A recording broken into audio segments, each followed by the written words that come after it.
Hi అండి, లతాలకు స్వాగతము. అందరూ బాగున్నారా?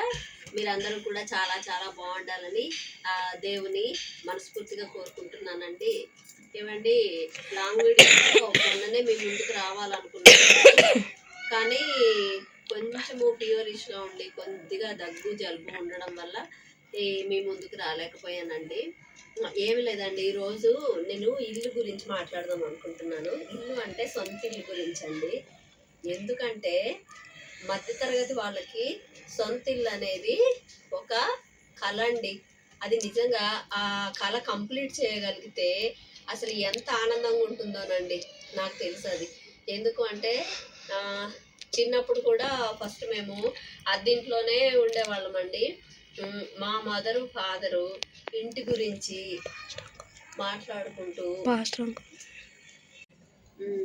అయితే చిన్నప్పుడు అండి మా అమ్మ నాన్న వాళ్ళు, అంటే నాన్న ఒక చిన్న చిన్న కాంట్రాక్టులు చేసేవాళ్ళండి. అయితే మామూలుగా వాళ్ళు నాకు బాగా గుర్తు, అంటే 5th 6th క్లాస్లో నేను ఉన్నానండి.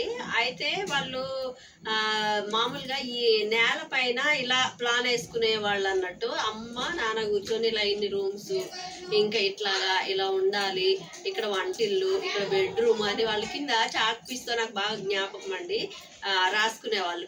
ఇక మధ్యలో నేను వెళ్ళి, వాళ్ళేమో ఇంటి గురించి మాట్లాడుతుంటే మధ్యలో నేను వెళ్ళి మధ్యలో ఇలా ప్లేస్ పెట్టి అటు ఇటు చెట్లు పెట్టుకునే ప్లేస్ ఉంటే బాగుండని ఊరికి అదే చెప్పేదాన్నండి. నాన్న సరే అట్లాగే కట్టుకుందామమ్మా, అటు ఇటు చెట్లు ఉండేటట్టే కట్టుకుందామని నాన్న అనేవాళ్ళండి. ఇంకా తర్వాత మధ్యతరగతి చాలా మటుకండి మన దగ్గర 10,000 ఉన్నాయనుకోండి, సపోజ్ ఇల్లు కొనుక్కుందాము అని అనిపించింది అనుకోండి, ఇంటి ఖరీదు ఖచ్చితంగా 50,000 ఉంటుందండి. సపోజ్ ఎగ్జాంపుల్ అండి, మన దగ్గర 1,00,000 రూపాయలు ఉన్నాయనుకోండి, ఇంటి ఖరీదు 10 లక్షలు. అంటే మధ్యతరగతి వాళ్ళ గురించి చెప్తున్నానండి, నేను చూసిన సన్నివేశాలు కూడా. తర్వాత మన దగ్గర సరేలే అని చెప్పేసి 10 లక్షలు ఉన్నాయనుకోండి, ఇంటి ఖరీదు 1,00,00,000 రూపాయలండి. ఇట్లా ఎప్పుడైనా సరేనండి మధ్యతరగతి వాళ్ళ కళ నిజంగా అండి, ఇల్లు కొనుక్కోవాలి అందుకోవాలని ఉంటే భూమి రేటు నానాటికి పెరిగిపోతూనే ఉంటుందండి. కానీ ఏది ఏమైనానండి, మధ్యతరగతి వాళ్ళు ఒక ఇల్లు కట్టుకున్నారంటే మాత్రం అండి అది నిజంగా ఒక కళ నెరవేరినట్టేనండి మధ్యతరగతి వాళ్ళకి. అయితే నేను ఒక సంఘటన కూడా చూశానండి. ఏం సంఘటన చూశానంటే, మా పాపని ఎగ్జామ్ రాయించడానికి ఒకసారి నేను తీసుకెళ్ళానండి. ఎగ్జామ్ రాయించడానికి ఎక్కడ, నాకు ఏరియా మేబీ సిటీ అవుట్కట్స్లో. అయితే ఇంకా మామూలుగా పేరెంట్స్ని లోపలికి రానివ్వరు కదండి. మేము మామూలుగా ఒక టెంట్ వేసి ఉంది, అక్కడ కొన్ని చైర్స్ వేసి ఉన్నాయండి. అందరం వెళ్ళి అక్కడ కూర్చున్నాం. పాప ఎగ్జామ్ రాయడానికి లోపలికి వెళ్ళిపోయింది, పేరెంట్స్ అంతా బయటే కూర్చున్నామండి. అయితే ఒక పెద్ద ఆవిడండి, అంటే ఆవిడ వయసు ఇంచుమించుగా 70-75 ఇయర్స్ ఉన్నాయండి. పాపము బంధువులు వస్తున్నారు, అంటే ఆమె ఇంటి గృహప్రవేశం అండి, న్యూ కన్స్ట్రక్షన్ తెలుస్తుంది, ఇంటి గృహప్రవేశం. ఆవిడే వస్తుంది, ఆహ్వానిస్తుంది. ఆ ఇంట్లో ఎవ్వరూ లేరండి. నేను అనుకున్నాను ఒకవేళ ఈమె ముందొచ్చి పిలుస్తుందేమో అనుకున్నాను, కానీ ఎవ్వరు రాట్లా. ఎంతమంది బంధువులు వచ్చినా కానీ ఆమె వస్తుంది, ఆహ్వానిస్తుంది, చూస్తుంది, లోపలికి తీసుకెళ్తుంది, హడావుడి చేస్తుంది. టెంట్లు వస్తుంటే మామూలుగా భోజనాలు పెడతారండి కదండి కొత్త గృహప్రవేశం అయితే ఆ వండడానికి ఎవరైనా వచ్చినప్పుడు ఆమె వస్తుంది, ఆహ్వానిస్తుంది. మళ్ళీ ఆ భోజనాల వాళ్ళని అన్నీ ఆమె చక్క పెడుతుందండి. ఇంకా లాస్ట్కు అసలు ఏంటి అన్నిటికి పాపం ఇవిడ ఒక్కతే ఉంది, ఇక్కడ ఎవరు లేరా అని చూస్తే లాస్ట్కి వచ్చిన బంధువులు అంటున్నారు, ఏంటమ్మా ఇప్పుడైనా ఈ ఏజ్లో మంచిగా కట్టుకోగలిగినారు బామ్మగారు, మాకు చాలా సంతోషంగా ఉందండి అని చెప్పేసి అన్నారు. అంటే ఆమెకు నిజంగా మరి ఇంతకుముందు ఇల్లు ఉందో లేకపోతే ఆమె డ్రీమ్ ఓనండి మరి ఆ ఇల్లు కట్టాలని. ఆమె ఆ ఏజ్లో ఇల్లు కట్టుకుందండి. కట్టుకొని అసలు నాకు అనిపిస్తుంది అప్పుడు 75 ఇయర్స్, ఈ సంఘటన జరిగి కూడా ఒక 15 ఇయర్స్ దాకా అవుతుందండి. అట్లా డ్రీమ్ అండి, సొంత ఇల్లు కట్టుకోవడం అనేది ఒక డ్రీమ్ అండి.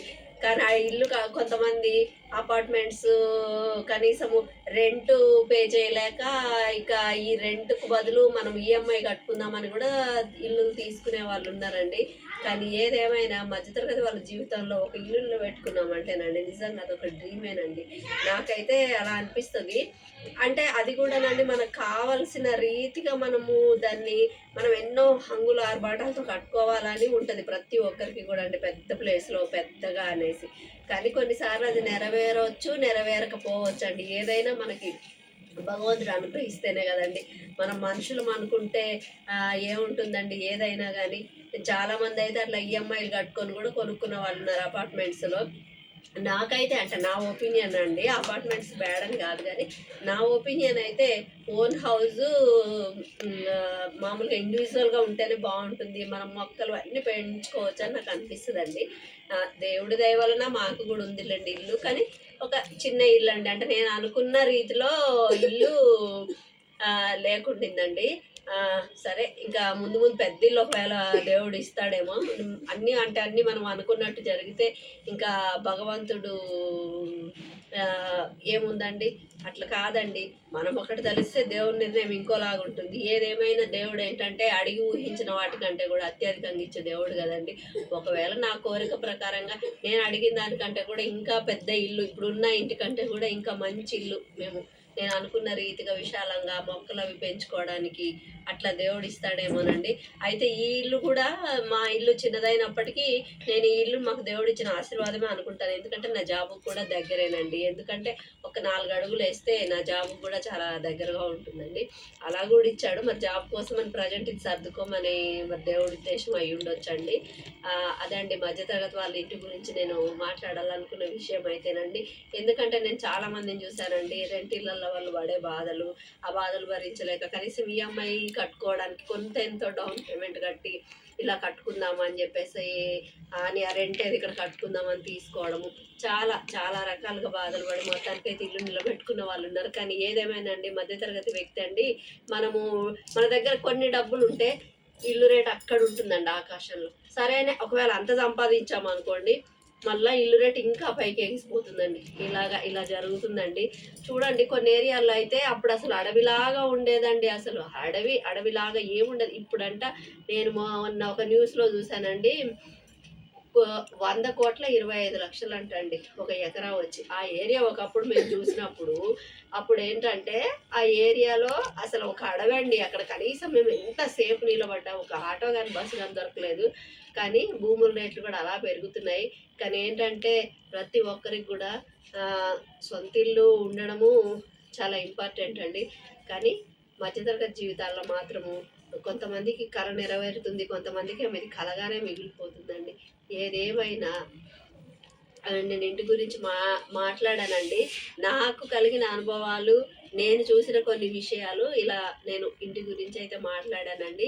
నేను అనుకుంటున్న ఈ టాపిక్ మీకు కూడా నచ్చుంటుందని నేను అనుకుంటున్నానండి. ఎందుకంటే ఇల్లు అనేది ఎంత ఇంపార్టెంటో మనందరికీ తెలుసు కాబట్టి. సొంత ఇల్లు అండి, మామూలుగా చిన్న గుడిసెలో ఉన్నవాడికైనా సొంత ఇల్లు అంటే ఆ తృప్తి వేరుగానే ఉంటుందండి. అద్దె ఇళ్ళల్లో పడే బాధలు వేరుగానే ఉంటాయండి.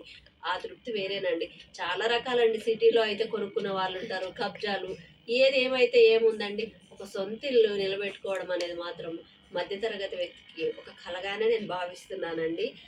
నేను చూసిన అనుభవాల ప్రకారము ఈ టాపిక్ మీకు కూడా నచ్చితే షేర్ చేయండి, లైక్ చేయండి, సబ్స్క్రైబ్ చేసుకోండి. Bye friends.